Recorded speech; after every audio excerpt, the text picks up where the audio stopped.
एक बेहद ही गरीब परिवार की लड़की जो बचपन से ही रानियों वाली जिंदगी जीना चाहती थी, जब जवानी की दहलीज पर कदम रखती है तो रीति रिवाज के तहत उसकी शादी भी कर दी जाती है।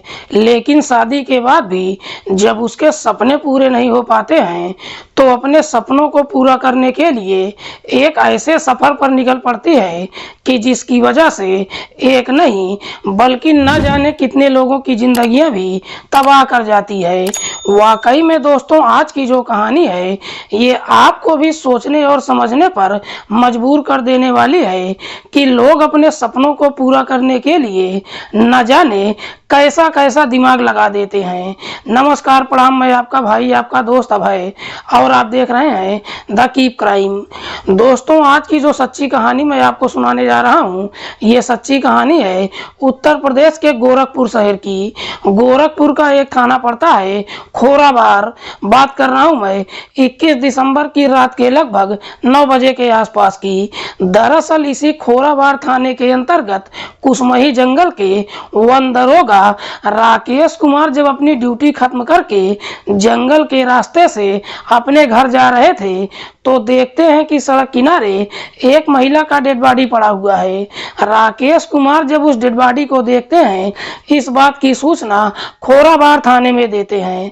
इधर पुलिस को जब सूचना मिलती है, पुलिस फौरन अपनी टीम के साथ घटनास्थल पर पहुंचती है और जब उस डेड बॉडी को चेक करती है तो मालूम चलता है कि मरने वाली महिला की उम्र है लगभग 25 से 26 साल के आसपास। दरअसल उसके सर पर किसी भारी चीज से वार किया गया था। हालांकि पुलिस जब घटनास्थल का मुआयना करती है तो वहां पर कोई ऐसा पहचान पत्र भी नहीं मिलता है जिससे उस महिला की शिनाख्त हो सके। लेकिन पुलिस जब उस डेड बॉडी को चेक करती है तो मालूम चलता है कि उसके दाहिने हाथ की हथेली पर एक मोबाइल नंबर लिखा हुआ है। उस डेड बॉडी को देखकर साफ अंदाजा लगाया जाता है कि उसकी हत्या 1 या 2 घंटे पहले ही किया गया था। पुलिस सबसे पहले डेड बॉडी को अपने कब्जे में लेकर पोस्टमार्टम के लिए भेज देती है और फिर उस नंबर पर फोन करती है तो उधर से एक व्यक्ति फोन उठाता है जिसका नाम है अजय गिरी। अजय जो कुशीनगर के बसंतपुर गांव का रहने वाला है। पुलिस जब अजय से पूछताछ करती है कि क्या ये मोबाइल नंबर तुम्हारा ही है, इस पर अजय कहता है कि हाँ साहब, ये नंबर तो मेरा ही है, लेकिन आप कौन हैं? इस पर पुलिस अजय को जवाब देती है कि हम खोराबार थाने से बोल रहे हैं। दरअसल हमें एक महिला की डेड बॉडी मिली है और उसकी हथेली पर यह नंबर लिखा हुआ था। पुलिस जैसे ही इस तरह की बातें कहती है, इसे सुनकर अजय एकदम से घबरा जाता है और पुलिस वालों से कहता है कि साहब, मेरी पत्नी जिसका नाम है रिंकी, जो 1 सप्ताह से ही लापता है। जब लापता होने की बात कहता है, पुलिस कहती है कि तुम फौरन ही थाने आकर इस महिला की डेड बॉडी देखो, क्या पता ये डेड बॉडी तुम्हारे पत्नी का ही हो। तभी अजय पुलिस वालों से कहता है कि साहब, जब मेरी पत्नी अपने घर से निकली थी तो अपने साथ मेरे छोटे बेटे सुंदरम को भी लेकर गई थी, जो अभी मात्र 3 साल का ही है। अजय जब बच्चे के बारे में बताता है, ये सुनकर पुलिस भी घबरा जाती है। दरअसल पुलिस को लगता है कि शायद उसके बच्चे की भी हत्या कर दिया गया है, क्योंकि घटनास्थल पर पुलिस को किसी बच्चे का कोई डेड बॉडी नहीं मिला था। इससे पहले कि अजय थाने पहुंचता, पुलिस फिर से घटनास्थल पर जाती है और एरिया की बारीकी तरीके से छानबीन करती है, लेकिन बावजूद इसके पुलिस को किसी बच्चे का डेड बॉडी नहीं मिलता है। दरअसल पुलिस इस केस को जितना सुलझाने की कोशिश कर रही थी, ये केस उतना ही उलझता जा रहा था। इधर अजय जब थाने पहुंचता है, पुलिस अजय को उस डेड बॉडी को दिखाती है तो अजय उस डेड बॉडी को देखकर शिनाख्त कर लेता है और रोते हुए पुलिस वालों से कहता है कि साहब ये कोई और नहीं बल्कि मेरी ही पत्नी रिंकी है। अजय जब डेड बॉडी का शिनाख्त कर लेता है पुलिस अजय की तहरीर पर धारा 302 के तहत अज्ञात अपराधियों के खिलाफ मुकदमा दर्ज करती है और फिर इस मामले की छानबीन करना शुरू करती है। पुलिस सबसे पहले अजय से ही सवाल करती है कि तुम्हारी पत्नी घर से कब और कहां के लिए निकली थी। इस पर अजय पुलिस वालों को जवाब देता है कि साहब मेरी एक छोटी बहन है जिसका नाम है किरण। दरअसल किरण गोरखपुर में रहती है। किरण के पति का नाम है तेज प्रताप गिरी। दरअसल मेरी पत्नी 12 दिसंबर को मेरे बहनोई तेज प्रताप के घर के लिए निकली थी। मैं खुद ही अपनी पत्नी और बच्चे को बस पर बिठाया था, लेकिन 2 दिनों के बाद जब मैंने अपने पत्नी के नंबर पर फोन लगाया तो रिंकी का नंबर स्विच ऑफ बताने लगा। उसके बाद जब मैं अपने जीजा तेज प्रताप के नंबर पर फोन किया तो उसने बताया कि रिंकी मेरे घर पर आई तो थी लेकिन अगले ही दिन वापस भी चली गई। अजय जब तेज प्रताप का नाम लेता है तो पुलिस को लगता है कि शायद इस हत्या के बारे में तेज प्रताप ही बता सकता है। इसीलिए पुलिस अपनी टीम के साथ तेज प्रताप के घर पर जाती है और उसे गिरफ्तार करके थाने पहुंच जाती है। पुलिस जब तेज प्रताप से रिंकी के बारे में पूछताछ करती है तो तेज प्रताप इधर उधर की बातें करने लगता है। इसीलिए पुलिस अब तेज प्रताप से सख्ती से पूछताछ करती है। पुलिस जैसे ही अपनी सख्ती दिखाना शुरू करती है आखिरकार तेज प्रताप अपनी सच्चाई कबूल कर लेता है। लेकिन तेज प्रताप जब इस हत्या की पूरी कहानी बताता है तो पुलिस तेज प्रताप की तहरीर पर एक नहीं बल्कि 6 लोगों को गिरफ्तार करके लाती है, जिसमें से 4 पुरुष और 2 महिला होते हैं। लेकिन जब इस हत्या की पूरी सच्चाई निकलकर सामने आती है तो हर कोई एकदम से चौंक जाता है कि रिंकी इतना बड़ा कदम कैसे उठा सकती है। दरअसल रिंकी जो मूल रूप से कुशीनगर के लक्ष्मीपुर गांव की रहने वाली है। रिंकी के पिता का नाम है नगीना गिरी। दरअसल नगीना के परिवार में टोटल 4 बच्चे हैं, जिसमें सबसे बड़ी बेटी है रिंकी। नगीना जो बेहद गरीब परिवार से है, खेती किसानी करके काफी मुश्किल से अपने परिवार का गुजारा करता है। इधर रिंकी जो भले ही गरीब परिवार से है लेकिन दिखने में बेहद ही खूबसूरत है। दरअसल रिंकी जो बचपन से ही रानियों वाली जिंदगी जीना चाहती थी, इसीलिए रिंकी जब जवानी की दहलीज पर कदम रखती है अपने ही गांव के कई सारे लड़कों के साथ उसका अवैध संबंध शुरू हो जाता है। जब कई सारे लड़कों के साथ उसका अफेयर शुरू होता है वो सारे लड़के रिंकी के साथ मजा भी लेते हैं और उसके खर्चे भी उठाते हैं। लेकिन कुछ महीने के बाद जब इस बात की जानकारी नगीना को मालूम चलता है, नगीना अब अपनी इज्जत बचाने के लिए रिंकी की शादी करने के लिए एक लड़के की तलाश करना शुरू कर देता है और तभी उसे बसंतपुर गांव का रहने वाला अजय मिल जाता है। अजय के पिता का नाम है पारस गिरी। जब अजय पसंद आ जाता है नगीना रीति रिवाज के तहत अपनी बेटी की शादी अजय से कर देता है। इधर रिंकी शादी कर अपनी ससुराल तो आ जाती है लेकिन अजय भी इतना पैसा नहीं कमा पाता है जिससे रिंकी की ख्वाहिशों को पूरा कर पाता। लेकिन रिंकी चाहकर भी कुछ कर नहीं पाती है और जैसे तैसे अपने पति के साथ गुजारा करने लगती है। जब 4 साल का समय गुजरता है रिंकी 2 बच्चों की मां भी बन जाती है। लेकिन जैसे ही 4 साल का समय गुजरता है आखिरकार 4 साल के बाद अजय की छोटी बहन किरण की शादी तेज प्रताप से हो जाती है। तेज प्रताप जो मूल रूप से देवरिया जिले के बालपुर गांव का रहने वाला है लेकिन शादी के बाद अपनी पत्नी को लेकर गोरखपुर आ जाता है और गोरखपुर के ही शाहपुर गांव में किराए का कमरा लेकर छोले भटूरे की दुकान चलाने लगता है। लेकिन तेज प्रताप किरण से शादी करने के बाद जब अपनी ससुराल जाता है, इधर रिंकी जब तेज प्रताप को देखती है तो देखने के बाद पहली नजर में ही उसे पसंद कर लेती है। इधर तेज प्रताप का भी वही हाल होता है, क्योंकि दोनों के बीच में हंसी मजाक का रिश्ता होता है, इसीलिए दोनों एक दूसरे से हंसी मजाक भी करते हैं। लेकिन रिंकी हंसी मजाक में ही कुछ ऐसी बातें कह देती है कि तेज प्रताप को भी समझने में देर नहीं लगता है कि रिंकी उससे चाहती क्या है। इसीलिए तेज प्रताप भी अपने आप को रोक नहीं पाता है और आखिरकार तेज प्रताप और रिंकी के बीच में अवैध संबंध भी बन जाता है। हालांकि दोनों के बीच में जब इस तरह का रिश्ता कायम होता है, इस बात की जानकारी ना तो तेज प्रताप की पत्नी और ना ही रिंकी के पति को कभी मालूम चल पाता है। दरअसल रिंकी का जब भी मन करता है गोरखपुर में तेज प्रताप के घर पर जाती है और वहीं पर उससे मुलाकात कर लेती है।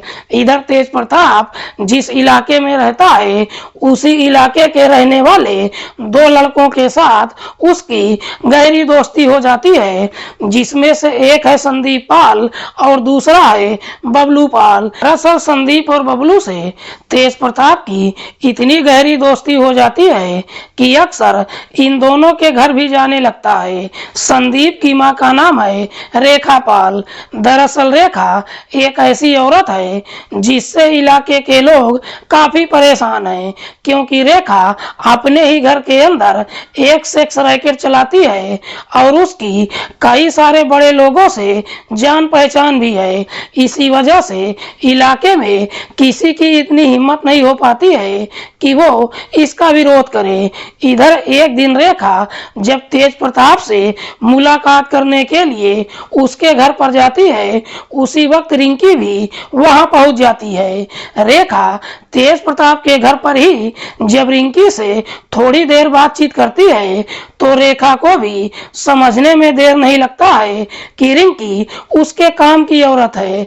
दरअसल उसी वक्त ही रेखा रिंकी का मोबाइल नंबर ले लेती है और फिर अक्सर उसके नंबर पर फोन करके बातचीत करने लगती है, जिसकी वजह से रिंकी जब भी तेज प्रताप से मुलाकात करने के लिए उसके घर पर आती है तो रेखा के घर भी चली जाती है। और बार बार जब रेखा के घर पर जाती है तो इस वजह से रिंकी का संदीप, बबलू और मनोज के साथ भी अवैध संबंध शुरू हो जाता है। दरअसल बबलू जो रेखा का भतीजा है तो वहीं मनोज उसका भांजा है। मनोज जो गोरखपुर के हरपुर गांव का रहने वाला है। रिंकी का जब इन तीनों के साथ अवैध संबंध शुरू होता है, उसके बाद रिंकी बार बार गोरखपुर आती है और अपने नंदोई के साथ इन तीनों से भी मुलाकात करने लगती है। इधर रेखा का एक पुराना कस्टमर है जिसका नाम है हाकिम सिंह, जो सहारनपुर का रहने वाला है और अच्छा खासा पैसे वाला भी है। एक दिन हाकिम सिंह रेखा से कहता है कि मेरे लिए कोई कुंवारी लड़की का इंतजाम करो जिससे मैं शादी कर सकूं, बदले में तुमको अच्छा खासा पैसा भी दूंगा। हाकिम जब कुंवारी लड़की की बात कहता है, इधर रेखा की नजर तुरंत ही रिंकी के ऊपर चली जाती है। दरअसल रिंकी जो भले ही दो बच्चों की मां बन चुकी थी, लेकिन उसे देखकर कोई नहीं बता सकता है कि वो शादीशुदा है। इसीलिए रेखा हाकिम से वादा कर लेती है और एक दिन रिंकी के नंबर पर फोन करती है और उससे कहती है कि अगर वाकई में तुम रानियों वाली जिंदगी जीना चाहती हो तो मेरे पास एक ऐसा आदमी है जो तुमसे शादी करना चाहता है। क्या तुम अपने पति को छोड़कर उससे शादी कर सकती हो? जब शादी करने की बात कहती है, रिंकी भी हामी भर देती है। रेखा रिंकी से कहती है कि तुम 12 दिसंबर को मेरे घर पर आ जाओ। 12 दिसंबर की सुबह सुबह रिंकी जब अपने छोटे बेटे सुंदरम को लेकर अपने घर से निकलती है तो अपने पति से झूठ बोल देती है कि मैं तेज प्रताप के घर पर जा रही हूँ। इसीलिए अजय खुद ही अपनी पत्नी और बच्चे को बस पर बिठा देता है। लेकिन रिंकी जब अपने बच्चे को लेकर गोरखपुर पहुंचती है तो तेज प्रताप के घर ना जाकर रेखा के घर पहुंच जाती है। उसके बाद रेखा बबलू और संदीप के माध्यम से रिंकी को सहारनपुर हाकिम सिंह के पास भेज देती है और उसके बेटे को अपने पास रख देती है। दरअसल रिंकी को लगता है कि हाकिम सिंह उससे शादी कर लेगा, लेकिन रिंकी को यह नहीं मालूम था कि रेखा ने रिंकी को 50,000 रुपए में हाकिम के हाथों बेच दिया है और उसके 3 साल के बेटे को भी अपने ही इलाके की रहने वाली एक महिला से 21,000 रुपए में बेच दिया है, जिसका नाम है इसरावती पाल। इधर रिंकी जब हाकिम के पास जाती है अपना मोबाइल बंद करके उसके साथ ही रहने लगती है। लेकिन जैसे ही एक सप्ताह का समय गुजरता है रिंकी को अपने बेटे की याद आने लगती है और फिर हाकिम से कहती है कि दरअसल मुझे अपने बेटे से मिलना है। रिंकी जैसे ही अपने बेटे से मिलने के लिए कहती है तब कहीं हाकिम को मालूम चलता है कि रिंकी शादीशुदा ही नहीं है बल्कि उसके 2 बच्चे भी हैं। हाकिम को जैसे ही सच्चाई मालूम चलता है तुरंत ही रेखा के नंबर पर फोन करता है और उसे धमकी देते हुए कहता है कि तुमने मेरे साथ धोखा किया है, अभी के अभी इस लड़की को अपने पास लेकर जाओ और मेरा पैसा वापस करो। रेखा को भी लगता है कि उसका बना बनाया कस्टमर उसके हाथ से निकलने वाला है, इसीलिए रेखा भी पैसा वापस करने के लिए तैयार हो जाती है और फिर 21 दिसंबर को संदीप और बबलू को हाकिम के घर पर भेजती है। ये दोनों जब हाकिम के घर पर जाते हैं पैसा वापस करके रिंकी को अपने साथ लेकर ट्रेन के माध्यम से रात के लगभग 7 बजे के आसपास गोरखपुर स्टेशन पर पहुंच जाते हैं। उसके बाद ये दोनों रेखा के नंबर पर फोन करके वहां पर बाइक मंगाते हैं। रेखा मनोज को बाइक लेकर स्टेशन पर भेज देती है। मनोज जब बाइक लेकर स्टेशन पर जाता है इन दोनों को बाइक देकर अपने घर चला जाता है। उसके बाद बबलू और संदीप रिंकी को बाइक पर बैठाकर घर के लिए रवाना हो जाते हैं। लेकिन इससे पहले ही रेखा तय कर चुकी थी कि रिंकी के साथ करना क्या है। दरअसल रेखा को यह मालूम था कि रिंकी जब उसके पास आएगी अपने बेटे के बारे में पूछताछ करेगी और ये मामला इतना बढ़ जाएगा कि कुछ भी हो सकता है। इसीलिए रेखा रिंकी को रास्ते में ही इस दुनिया से हटाने का तय कर चुकी थी और इस प्लान के बारे में संदीप और बबलू को भी बता चुकी थी।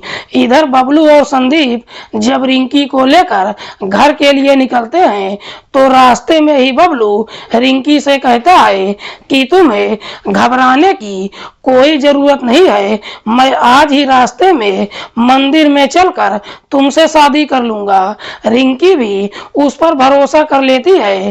रात के लगभग 8 बजे के आसपास ये तीनों जब कुसमही के जंगल में पहुंचते हैं वहां पर बाइक रोक देते हैं।